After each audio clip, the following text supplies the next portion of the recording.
मुंबई गोवा महामार्गावर आहोत आणि कणकवलीजवळ हा खयचा गाव असा? दानवली. दानवली ना? दानवलीजवळ हा अपघात झाला आहे. कधी झाला अपघात? 7:30 सकाळी. आज सकाळी 7:30 वाजता. कोण जखमी वगैरे झाला काय? जास्त नाही, किरकोळ किरकोळ जखमी. तुमचं नाव कसं? प्रशांत. खायचेच तुम्ही स्थानिक? आणि म्हणजे एकाच गाडीचं झालो की अपघात? अपघात एकाच गाडीचं झालो? हो. आता काही दवाखान्यात ॲडमिट असंच काय? नाही किरकोळ. किरकोळ स्पीडमध्ये नव्हती ना काय? स्पीडमध्ये असल्यामुळे गेला. हो. आता आपण हा बघू शकता अशा प्रकारे अपघात झालेला आहे.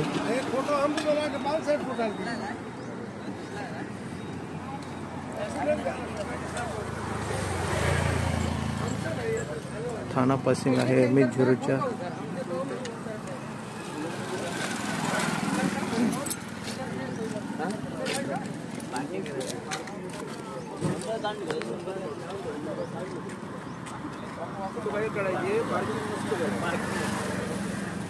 अशा प्रकारे हा मुंबई गोवा महामार्ग आहे आणि जानवली दळवीवाडी इथे हा स्टॉप आहे आणि इकडे कणकवलीच्या दिशेने जाताना हा अपघात झालेला आहे.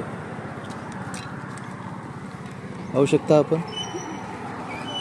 हा इकडे जो मार्ग आहे तो कणकवलीला जातोय. मुंबई गोवा महामार्ग आहे हा. अशा प्रकारे साहित्य दिसवलेलं आहे.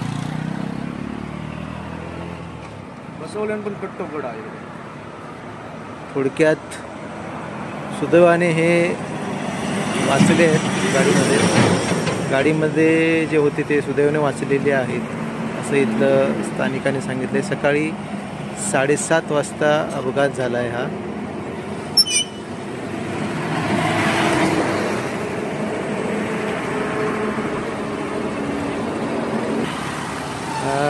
नाव कसं तुमचं? गणेश शांताराम पवार. गणेश शांताराम पवार. कुठले तुम्ही? कुठले? फणसगाव. फणसगाव. हा इथे अपघात नेमका कसा काय म्हणजे काय काय माहीत नाही. रात्री झोपेतच गेलेला आहे तो. हां हां. त्याची त्याला असं डिवायडर जरा थोडा बाहेर असल्यामुळे हां त्याला असं वाटलं की हा रोडच असल्यामुळे तो बाहेर काढताना चढली गाडी त्याच्यावर. यापूर्वी असं काय झालेलं झालेलं आहे. पुष्कळ इथे झालेलं आहे ॲक्सिडेंट. म्हणजे हा स्पॉटच ॲक्सिडेंटचा आहे. ॲक्सिडेंट स्पॉट आहे. स्पॉटच ॲक्सिडेंट आहे. Okay okay. हा स्पॉट पण गाडी गेलेली मोठी ट्रक काहीतरी होता.